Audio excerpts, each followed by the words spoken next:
কালকে ছিল রবিবার। রবিবার কিন্তু সবাই চিকেন মটন ভালো ভালো খাবার খায়। তা আমি ভাবলাম সবাই যখন ভালো ভালো খাবার খাই তাহলে আমার গাছগুলো কেন বিচারাগুলো খাবে না।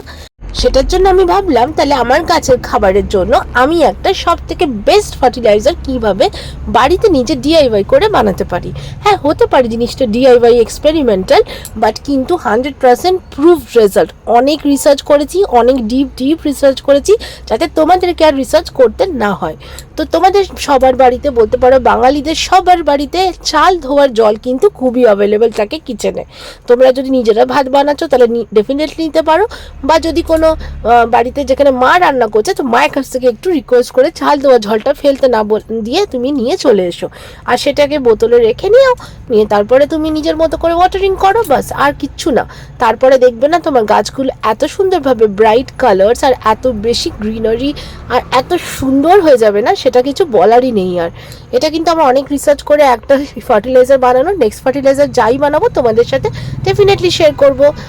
মাত্র 3 থেকে 4 মাসের মধ্যে আমি 2টো গাছের থেকে 22টা গাছ টোটাল বানিয়ে ফেলেছি। জানি না যে আমি কি করে এত ইমপ্রুভমেন্ট হলাম।